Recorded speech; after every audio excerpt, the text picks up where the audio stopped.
Le film commence par une série d'images montrant toutes sortes de tortures scientifiques infligées à des enfants partout dans le monde. Une nuit, un massacre éclate dans une salle pour enfants. Des équipes de recherche sont envoyées dans la forêt voisine pour retrouver 2 enfants en fuite. L'un est une petite fille qui s'échappe pour éviter le même sort que les autres du service. N'oubliez pas de vous abonner et d'activer la cloche pour ne rien rater. Le groupe de recherche parvient à attraper l'autre enfant, un petit garçon, qu'il ramène devant la Dr Baek. Elle se plaint d'avoir perdu la fille, mais conclut qu'il n'était pas facile de la capturer, vu les conditions spéciales des enfants. Elle dit au chef de recherche, Monsieur Choi, que la condition de la fille est différente de celle du garçon, et il décide de la laisser tomber, pensant qu'elle ne survivra pas longtemps de toute façon. Aux premières heures du matin, un fermier trouve la fillette disparue, sale et en très mauvais état. Lui et sa femme font venir un docteur, qui leur dit que son état sera stable et qu'elle se remettra. Cependant, ils pensent que la fille souffre peut-être d'amnésie, oubliant son nom et son âge. En partant, la femme du fermier sent que la fillette inconsciente a encore la force de lui tenir la main, début d'un lien entre elles. 10 ans plus tard, la fille, désormais nommée Ji-Hyun, a grandi avec M et Madame Ko comme si c'étaient ses vrais parents. Ji-Hyun conduit et s'occupe des tâches familiales à cause de l'état fragile de ses parents, menant une vie assez normale à la campagne. Pendant le dîner, des infos sur le meurtre d'un généticien et des problèmes dans l'économie de l'élevage poussent Monsieur Ko à envisager de vendre du bétail, ce qui contrarie Ji-Hyun. Cette nuit-là, après sa douche, Ji-Hyun souffre d'un violent mal de tête, puis fait des recherches sur Alzheimer pour en savoir plus sur la maladie de sa mère. Le lendemain, elle retrouve son ami Dosh Myung-hae à l'arrêt de bus. En route, Myung-hae lui parle d'un concours TV appelé Birth of a Star, qui propose $500 000 aux gagnants, et dit que cet argent pourrait aider leur élevage et améliorer la santé de sa mère. Ji-Hyun auditionne, même si elle ne chante pas très bien, on lui dit qu'elle compense par son intelligence et sa beauté. À la surprise générale, elle obtient un score parfait et est sélectionnée pour la suite. Le soir, la famille Ko et Myung-hae regarde son audition et la félicite. L'ambiance se tend soudain lorsque les animateurs demandent à Ji-Hyun si elle a un talent spécial et qu'elle répond qu'elle peut faire une sorte de magie, ce qui choque ses parents. Myung-hae tente de les rassurer, disant que ça lui donnera juste plus de points sur les réseaux sociaux. Mais avant qu'elle continue, le téléphone sonne, puis la ligne devient silencieuse.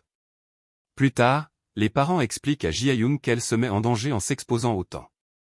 Sa mère s'inquiète, mais son père et Ji-Hyun se rassurent en disant qu'elle ne gagnera pas, mais obtiendra un peu d'argent. Avant de dormir, Ji-Hyun souffre encore d'un mal de tête et ressent que des hommes observent leur maison depuis la montagne.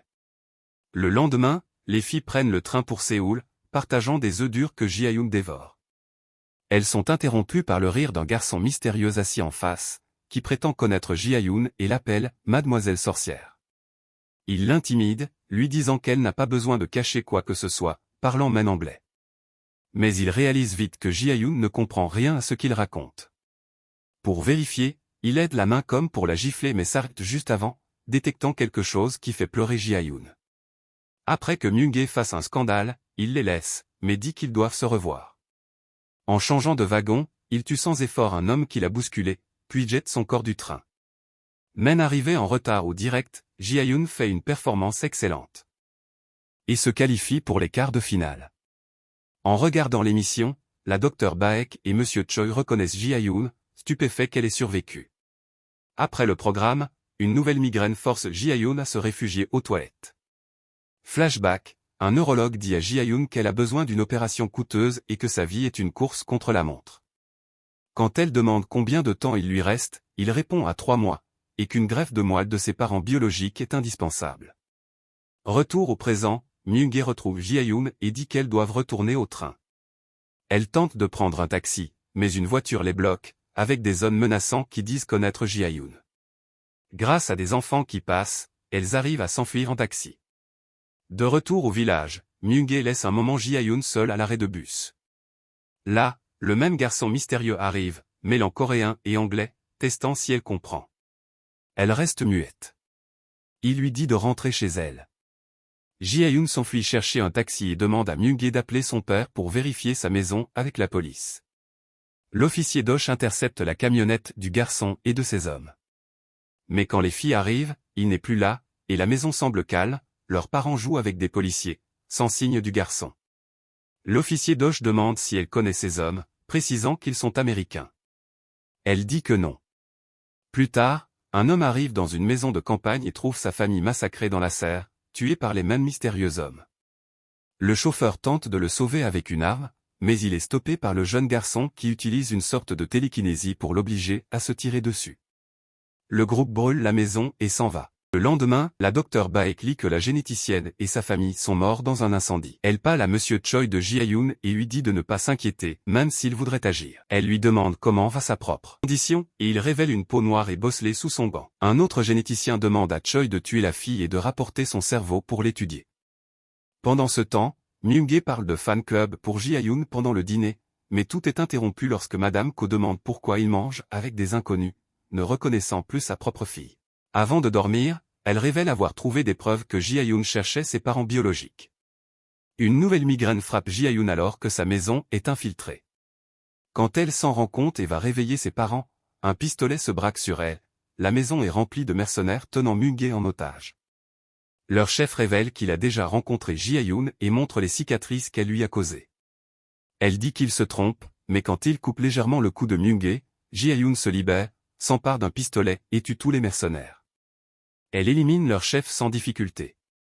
Myung-gae, terrifié, la regarde.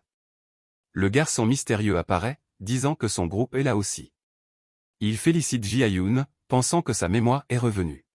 Il demande à Myung-gae si elle trouve sa amie bizarre, rappelant son intelligence anormale, son talent inné en chant et danse, et sa capacité à apprendre une langue en l'entendant une seule fois. Ji-hyun ne comprend pas ce qu'il raconte. Il finit par la croire et lui demande de les suivre pour retrouver sa mémoire, menaçant de tuer tous ceux qu'elle aime si elle refuse. Elle accepte. En route, le garçon révèle que si elle est arrivée chez les Ko, ce n'est pas par hasard, Ji-hyun les avait volontairement choisis parce qu'ils étaient vulnérables après avoir perdu leur fils et leur petit-fils. Il l'emmène dans un ancien complexe, où elle vivait autrefois avec d'autres enfants spéciaux. On installe Ji-hyun dans une pièce d'expérimentation lumineuse, où elle entend la docteure Bae. La docteure croit l'alibi de l'amnésie, pensant qu'elle a perdu sa mémoire la nuit où elle s'est enfuie. Si elle l'avait conservée, elle ne se serait jamais exposée à la télévision. On lui injecte une substance qui ravive sa mémoire, elle revoit les expériences cruelles de sa jeunesse. La docteure Baek dit qu'elle est la plus grande spécialiste du cerveau au monde et qu'elle a créé Ji-hyun, lui donnant des capacités surhumaines. Son projet était de former des enfants modèles comme Ar, mais cela a échoué lorsque les enfants modifiés ont développé des comportements agressifs. Ji-hyun était le prototype le plus proche de la perfection, mais le QG a voulu éliminer tous les enfants à cause des risques. La docteure a accepté, mais a sous-estimé Ji-hyun, qui leur a échappé. Personne ne pensait qu'une arme comme elle pourrait mener une vie normale, jusqu'à ce qu'elle se montre à la TV. Baek lui dit que ses migraines empirent et qu'elle risque une hémorragie mortelle à tout moment. On lui injecte une deuxième dose qui libère 100% de son potentiel, mais la tiendra en vie seulement un mois. Elle aura désormais besoin d'une dose par mois pour survivre. La situation tourne quand Ji-hyun révèle que son vrai but était d'obtenir ces doses pour supprimer sa douleur. Le garçon l'a compris et son groupe se rend sur place. Ji-hyun, retrouvant tous ses souvenirs, brouille les communications, tue son garde et se procure une arme. La docteure libère un gaz, mais Ji-hyun s'échappe par une grille au plafond et la confronte. Ji-hyun avoue que tout était planifié, vivre discrètement, retrouver la docteure et son groupe, obtenir la cure pour sa maladie. Elle lui tire dans le genou et demande où sont les autres doses. Le groupe de Choi arrive et affronte celui du garçon, mais perd. Choi est le seul survivant, révélant qu'il est celui qui avait capturé le garçon la nuit où Ji-hyun s'était enfui, ce garçon étant justement le mystérieux jeune homme. Le garçon retrouve Ji-hyun et l'attaque. Ils se battent sauvagement, mais Ji-hyun domine. Même blessée, elle ne bronche pas et régénère à grande vitesse. Elle le projette à travers un mur. Elle tire de nouveau sur la docteure, qui tentait de fuir. Le garçon tire à son tour. Ils utilisent tous deux la télékinésie, mais Ji-hyun reste plus forte. Elle est finalement touchée dans le dos, c'est Choi, qui abat aussi la collègue du garçon avant qu'elle tue la docteure. La docteure remercie Choi mais il la tue aussitôt. Choi se bat contre la dernière membre du groupe, la bête, mais découvre que Ji-hyun est derrière lui. Il tente de la combattre, mais n'est pas de taille. Ji-hyun le tue complètement. Elle retrouve ensuite le garçon, qui lui montre la dernière dose. Il la fait chanter pour révéler où sont les autres doses, donnant le temps à sa collègue d'attaquer. Ji-hyun la désintègre d'un coup. Le garçon tente de viser Ji-hyun, mais elle l'immobilise, le poignarde, et alors qu'il tente de lui faire douter en disant qu'ils ne vivront pas longtemps et qu'elle ne pourra jamais redevenir normale, elle répond qu'elle vivra comme Ji-hyun, peu importe. Il refuse de parler. Un coup de feu retentit dans le noir. Ji-hyun retrouve les autres doses dans le bâtiment et s'enfuit avant que le complexe explose, effaçant toute preuve. Elle retourne à la ferme, entourée de patrouilles, et s'enfuit. On voit ensuite Monsieur Ko à l'hôpital auprès de sa femme inconsciente, il sent que sa fille arrive. Ji-Hyun lui donne la mallette contenant la cure, lui disant de l'utiliser sur sa femme pendant 8 mois pour stopper la progression de la maladie. Quand il demande si elle en aura besoin, elle dit que quelques doses suffiront.